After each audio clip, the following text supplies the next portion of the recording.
Sanfte Hügel, weite Wiesen, ein Bach, der Etzelsbach. Im Tal, gleich neben dem Bach, steht eine Kapelle unter Linden. Im September 2011 fand genau hier eine Großveranstaltung statt. 90.000 Menschen kamen hierher. Aber kein Popstar gab hier ein Open-Air-Konzert, sondern er kam, Papst Benedikt. 2005 war er zum Papst gewählt worden. Nun kam er zum 3. Mal als Papst nach Deutschland. Er war in Berlin, dann in Erfurt. Die letzte Station war in Freiburg. Zwischen Erfurt und Freiburg aber lag diese Station hier, Etzelsbach.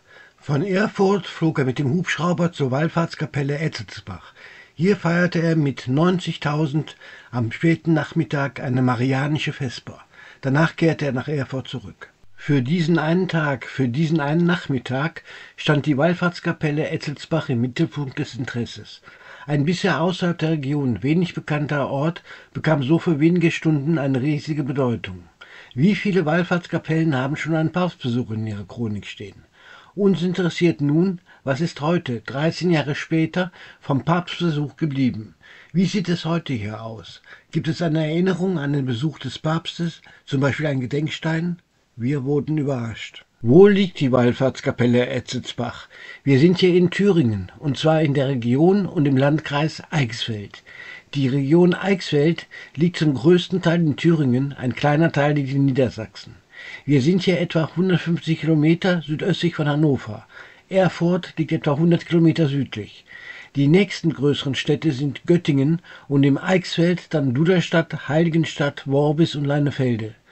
Die letzten 3 Städte sind etwa 10 Kilometer entfernt. Dazwischen liegen Wiesen, Felder und Wald und einige kleine Dörfer. Es ist recht einsam hier.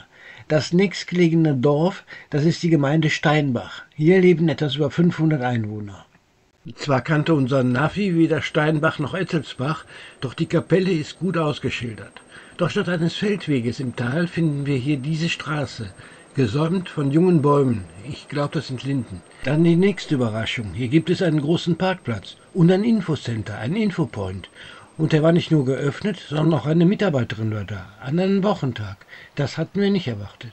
Wir bestellten einen Kaffee, es gibt Sitzplätze, Sanitäranlagen und jede Menge Infomaterial.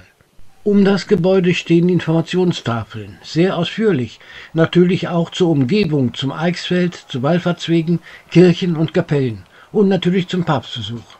Hier hat man ziemlich intelligent Tourismus, Wallfahrten und den Papstbesuch miteinander verknüpft. Das Gebäude wurde übrigens 2013 errichtet. Solch ein Informationszentrum, das hatten wir hier an diesem Ort nicht erwartet. Es sind nur wenige Meter vom Parkplatz bis zu einem kleinen Lindenwald. Dort steht zwischen Bäumen die Wallfahrtskapelle. Hier fließt der Etzelsbach, womit der Name des Ortes eigentlich geklärt ist. Aber hier gab es auch mal ein Dorf mit Namen Etzelsbach. Das wurde im Bauernkrieg verlassen und verfiel. Mehr Erinnerungen und Infos zum Papstbesuch gibt es vor und neben der Kapelle, erklärende Texte und Fotos zum Papstbesuch. Sehr interessant gemacht und sehr informativ. Hier eine riesige Bühne mit einem Altar, die hatte man aufgebaut. Dort stand der Papst während der Vesper. Daneben gab es noch eine weitere Bühne, da war, glaube ich, der Chor drauf platziert. Und das ist die Wiese für die 90.000 Pilger, die gekommen waren. Ein gewaltiger Anblick. Freitag, der 23. September 2011. Etwa 3 Kilometer von hier führt die Autobahn 38 lang. Diese Autobahn wurde zum Parkplatz. Von hier konnte man zu Fuß Richtung Kapelle gehen. Zudem kamen Shuttlebusse aus den umliegenden Städten.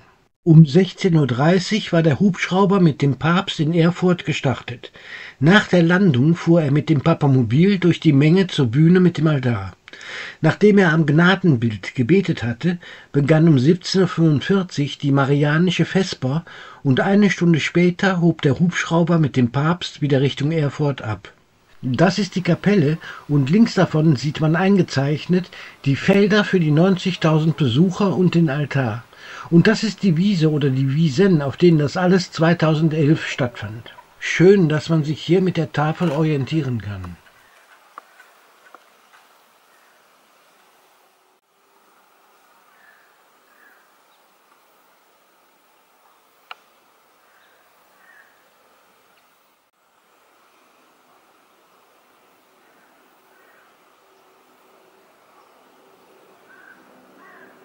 Das hier, das ist das sogenannte Papstkreuz auf dem Wallfahrtsplatz.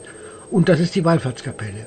In der Kapelle gibt es dann eine hölzerne Pietà, ein Gnadenbild, das hier verehrt wird. Seit wann es hier eine Wallfahrt zu dem Gnadenbild gibt, das ist eigentlich unbekannt.